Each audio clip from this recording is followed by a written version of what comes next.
Bonjour, aujourd'hui c'est avec plaisir que je vous propose cette ballotine de volaille demi-deuil à l'ail noir.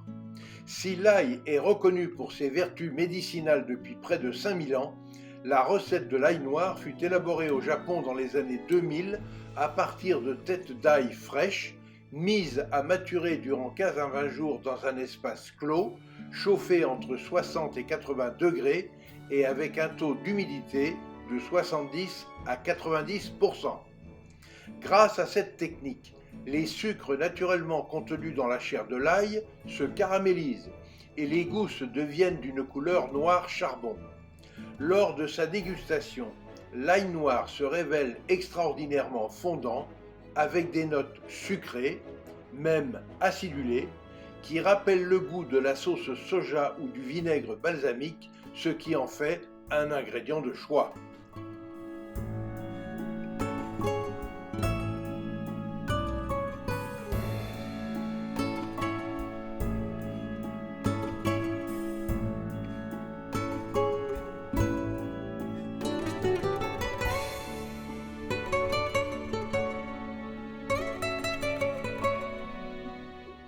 J'ai tout d'abord réalisé une farce à l'aide du foie, du cœur et du gésier de la digne volaille, auquel j'ai ajouté 2 petits champignons de Paris émincés. J'ai poêlé le tout au beurre avant d'assaisonner de fleurs de sel et poivre du moulin, puis de déglacer au porto et de laisser réduire. Ensuite, j'ai versé ce mélange dans un robot, accompagné d'un jaune d'œuf et d'une cuillère à soupe de crème fraîche épaisse. J'ai mixé l'ensemble et réservé au frais. Après avoir levé les suprêmes du plantureux gallinacé, j'ai écrasé et étalé, côté peau, des gousses d'ail directement sur la chair avant de rabattre la peau par-dessus.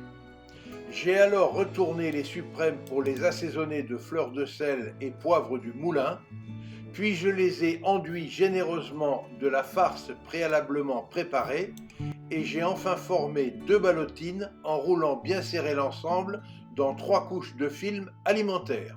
Je les ai alors réservées au frais pour la nuit. Le jour du service, j'ai tout d'abord incisé une à une la coque des châtaignes avant de les plonger durant 20 minutes dans une eau frémissante légèrement salée, additionnée de 2 cuillères à soupe de fond de volaille. Après cuisson, j'ai retiré la coque et la première peau des châtaignes avant de les retirer au beurre et de les réserver au chaud. Pendant ce temps, j'ai épluché et découpé un demi-butternut en morceaux. J'ai lavé, épluché et coupé 2 pommes de terre également en morceaux. Puis dans une casserole en fonte, j'ai fait dorer les morceaux de butternut et de pommes de terre à la graisse de canard en les assaisonnant de fleurs de sel, noix de muscade et poivre du moulin avant de couvrir d'eau avec 2 cuillères à soupe de fond de volaille et j'ai laissé cuire à couvert pendant une vingtaine de minutes. Après cuisson, j'ai égoutté les morceaux de butternut et de pommes de terre, puis j'ai ajouté du beurre et de la crème fleurette chaude, j'ai écrasé le tout au presse-purée, j'ai rectifié l'assaisonnement et réservé bien au chaud. Dans une grande casserole d'eau frémissante, j'ai plongé les 2 ballotines de volaille préparées la veille et je les ai laissées cuire une vingtaine de minutes avant de les égoutter et de les déballer pour les faire dorer tranquillement au beurre sur toute leur face et avant de les réserver également bien au chaud. Dans les sucs de cuisson des ballotines, j'ai ajouté une noix de beurre, puis un échalion ciselé et lorsque celui-ci a été bien doré, je l'ai déglacé au porto. J'ai laissé réduire et pour terminer, j'ai ajouté une cuillère à soupe de crème fraîche épaisse avec le reste de la farce et j'ai réservé au chaud. Voilà, tous les ingrédients étant prêts, il suffit maintenant de procéder au dressage sur des assiettes chaudes, en parsemant notamment la purée de graines de sésame noir et de passer à table sans tarder pour déguster aussitôt ce mets de choix.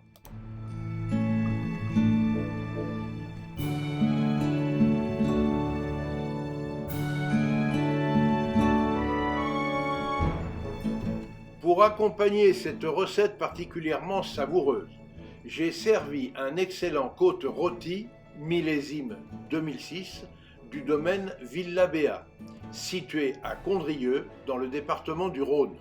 À ce propos, rappelons que l'appellation AOC Côte Rôti ne produit que des vins rouges, majoritairement issus de la Syrah de 80 à 100%.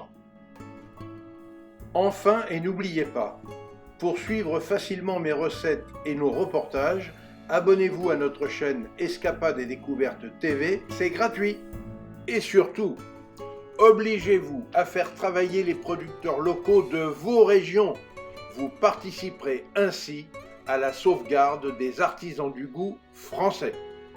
C'est bien grâce à un excellent poulet fermier, élevé au bon grain de la ferme et en liberté chez Marc Cubain, sur la commune de Bioul en Tarn-et-Garonne, que j'ai eu l'immense plaisir de mitonner ces ballotines de volaille demi-deuil à l'ail noir. Quant à lui, le butternut provient de chez Mylène et Jordan à Réalville, également en Tarn-et-Garonne. Comme quoi, on ne peut pas faire plus local.